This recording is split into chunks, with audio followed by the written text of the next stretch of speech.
Majesty, the House of Commons has elected me their Speaker, though I am but little able to fulfill the important duties thus assigned to me. If in the performance of those duties I should at any time fall into error, I pray that the fault may be imputed to me and not to the House of Commons, whose servant I am, and who, through me, the better to enable them to discharge their duty to their king and country, humbly claim all their undoubted rights and privileges, especially that they may have freedom of speech in their debates, access to your Majesty's person at all reasonable times, and that their proceedings may receive from your Majesty the most favorable construction. Qu'il plaise à votre Majesté. La Chambre des communes m'a élu président, bien que je sois peu capable de remplir les devoirs importants qui me sont par là assignés. Si dans l'exécution de ces devoirs, il m'arrive jamais de faire une erreur, je demande que la faute me soit imputée et non aux communes, dont je suis le serviteur et qui, en vue de s'acquitter le mieux possible de leurs devoirs envers le roi et le pays, réclament humblement, par ma voix, la reconnaissance de leurs droits et privilèges incontestables, notamment la liberté de parole dans leurs débats, ainsi que l'accès auprès de la personne de votre Majesté en tout temps convenable, et demande que votre Majesté veuille bien interpréter de la manière la plus favorable leurs délibérations.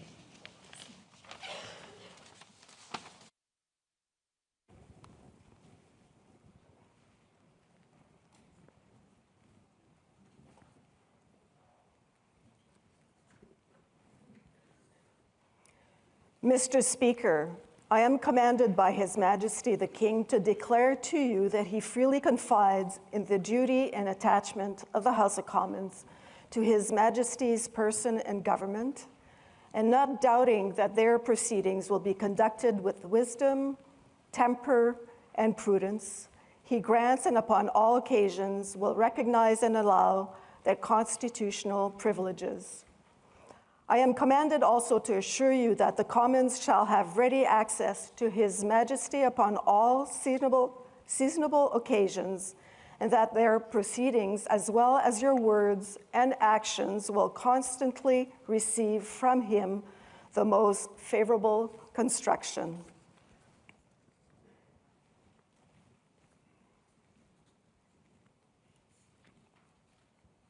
Monsieur le Président, Sa Majesté, le roi, me charge de vous dire que, ayant pleine confiance dans le loyalisme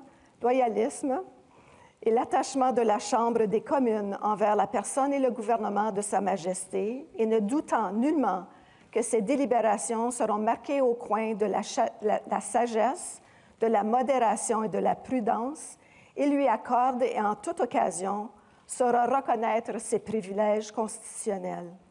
J'ai également ordre de vous assurer que les communes auront, en toute occasion convenable, libre accès auprès de Sa Majesté et que leurs délibérations, ainsi que vos paroles et vos actes, seront toujours interprétés par lui de la manière la plus favorable.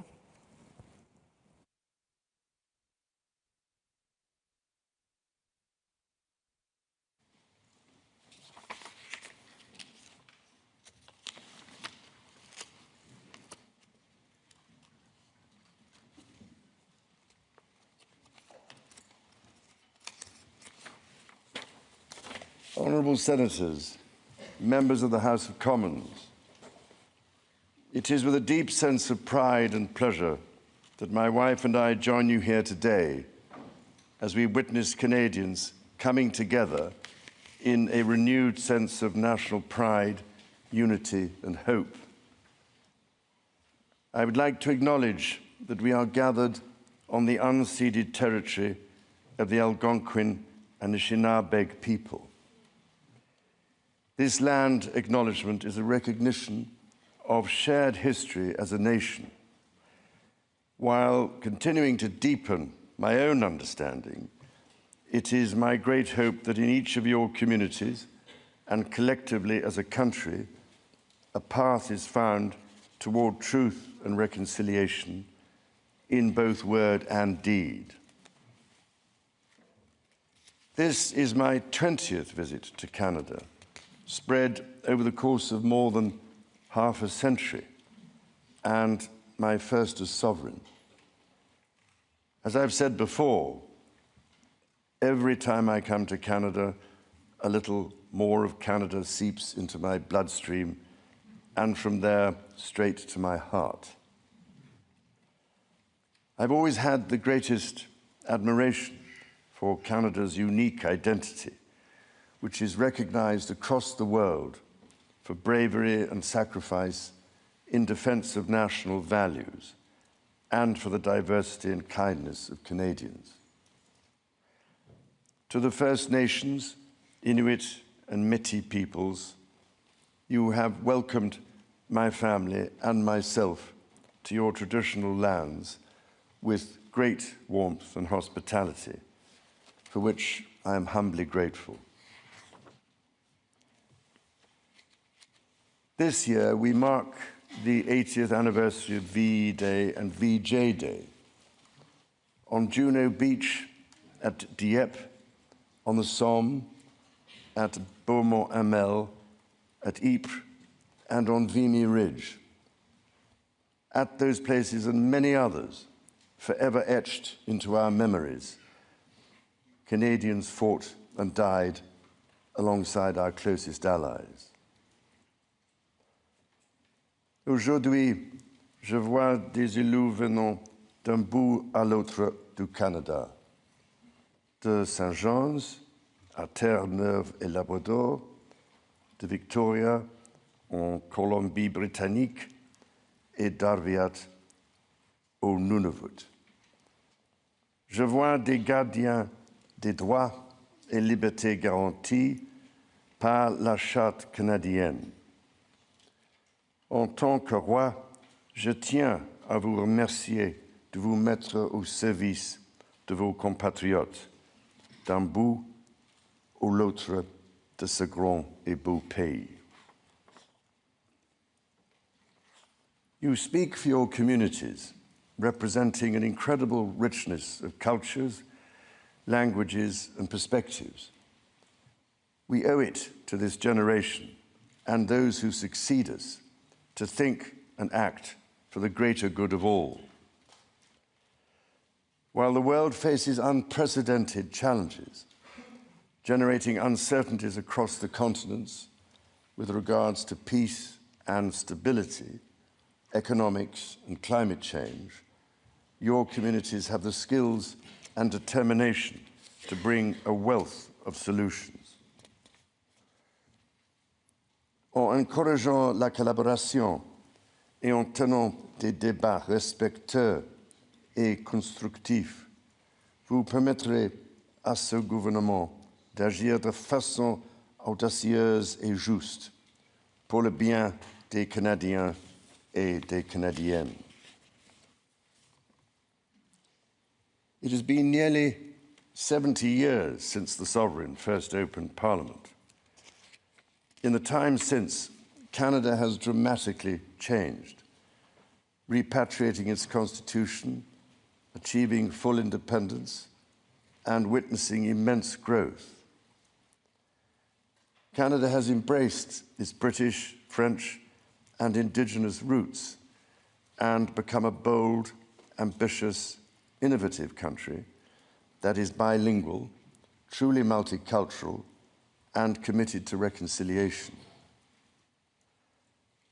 The Crown has for so long been a symbol of unity for Canada. It also represents stability and continuity from the past to the present. As it should, it stands proudly as a symbol of Canada today in all her richness and dynamism. When my dear late mother, Queen Elizabeth II, opened a new Canadian Parliament in 1957, the Second World War remained a fresh, painful memory. The Cold War was intensifying. Freedom and democracy were under threat, Canada was emerging as a growing economic power and a force for peace in the world.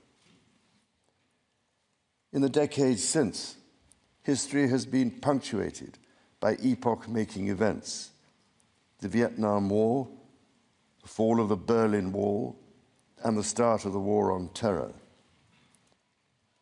Today, Canada faces another critical moment. Democracy, pluralism, the rule of law, self-determination, and freedom are values which Canadians hold dear, and ones which the government is determined to protect. The system of open global trade that, while not perfect, has helped to deliver prosperity for Canadians for decades, is changing. Canada's relationships with partners are also changing. Il nous faut confronter la réalité. Depuis la Deuxième Guerre mondiale, notre monde n'a jamais été aussi dangereux et instable. Le Canada fait face à des défis qui, dans nos vies, sont sans précédent. Many Canadians are feeling anxious and worried about the drastically changing world around them. Fundamental change is always unsettling. Yet this moment is also an incredible opportunity, an opportunity for renewal, an opportunity to think big and to act bigger, an opportunity for Canada to embark on the largest transformation of its economy since the Second World War.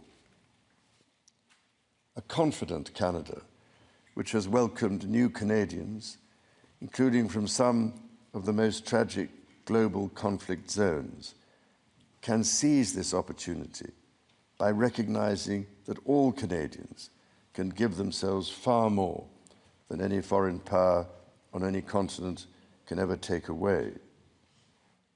And that by staying true to Canadian values, Canada can build new alliances and a new economy that serves all Canadians.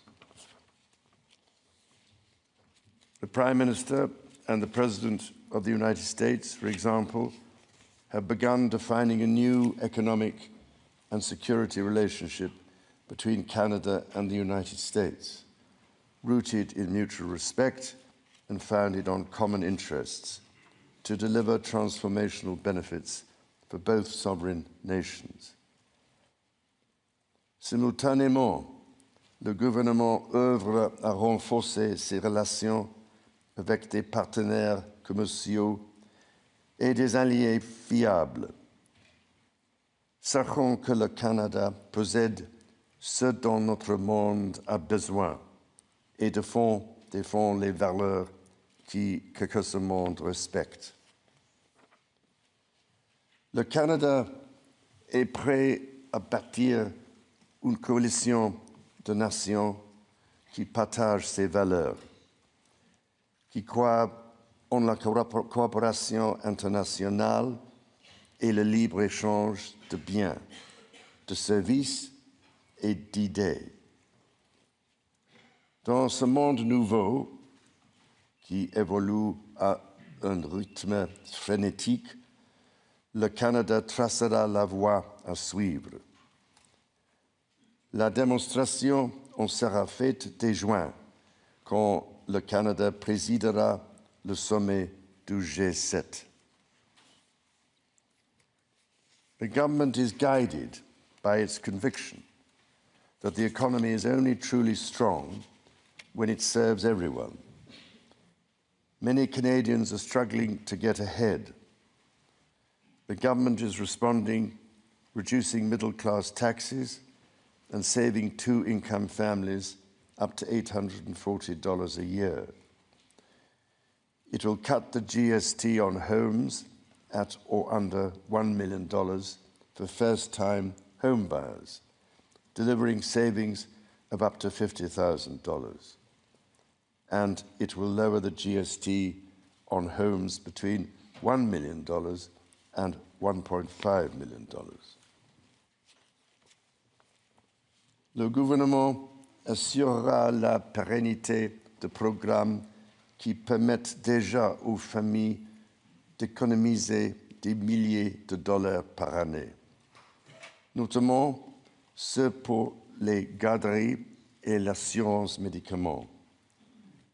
À ces progrès s'ajoute l'élargissement du régime canadien de soins dentaires, qui sera bientôt accessible à environ 8 millions de Canadiens et de Canadiennes, leur permettant d'économiser plus de 800 dollars par année en moyenne.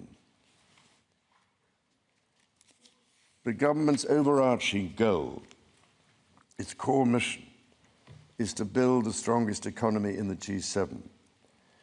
That starts with creating one Canadian economy out of 13. Internal barriers to trade and labour mobility cost Canada as much as $200 billion each year. The government will introduce legislation to remove all remaining federal barriers to internal trade and labour mobility by Canada Day. Les premiers ministres de plusieurs provinces et territoires ont déjà pris des mesures pour éliminer les obstacles au commerce intérieur. Le gouvernement va s'appuyer sur ces progrès pour créer, d'ici la fête du Canada, un réel système de libre-échange à travers le pays. Il s'agit d'efforts essentiels pour permettre au Canada de réaliser tout son potentiel économique, mais cela reste insuffisant. To build Canada strong, the government is working closely with provinces, territories, and Indigenous peoples to identify and catalyse projects of national significance. Projects that will connect Canada, that will deepen Canada's ties with the world, and that will create high-paying jobs for generations. Given the pace of change and the scale of opportunities, speed is of the essence. Through the creation of a new major federal project office, the time needed to approve a project will be reduced from 5 years to 2, all while upholding Canada's world-leading environmental standards and its constitutional obligations to Indigenous peoples. The government will also strike cooperation agreements with every interested province and territory within 6 months to realise its goal of one project, one review. When Canadians come together, Canada builds things that last. Éliminer ces obstacles qui freinent l'économie canadienne permettra l'avènement d'une nouvelle ère de croissance grâce à laquelle le Canada va non seulement surmonter des guerres commerciales, mais en émerger plus fort que jamais. Cela lui permettra de devenir une superpuissance en matière d'énergie verte et conventionnelle, de bâtir une stratégie industrielle qui rendra le Canada plus compétitif à l'international, tout en luttant contre les changements climatiques, de bâtir des centaines de milliers de bonnes carrières dans les métiers spécialisés, et donc de faire du Canada une plaque tournante pour la science et l'innovation. Critically, the government will undertake a series of measures to help double the rate of home building while creating an entirely new housing industry, using Canadian technology, Canadian skilled workers, and Canadian lumber. The government will introduce measures to deliver affordable homes by creating Build Canada homes. This mission-driven organization will act to accelerate the development of new affordable housing.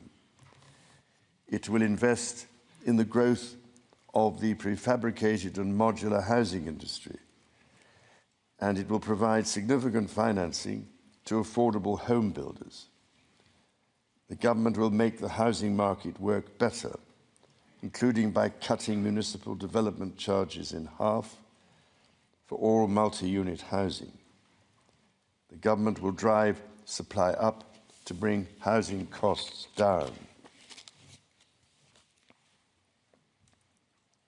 To be truly strong, Canada must be secure. To that end, the government will introduce legislation to enhance security at Canada's borders. Law enforcement and intelligence agencies will have new tools to stop the flow of fentanyl and its precursors. The Canada Border Services Agency will be given new powers to examine goods destined for export to prevent the transport of illegal and stolen products, including cars. Le gouvernement protégera la souveraineté du Canada en rebâtissant, réarmant et réinvestissant dans les forces armées canadiennes. Il stimulera l'industrie militaire canadienne en prenant part au plan Réarme Europe et contribuera ainsi avec des partenaires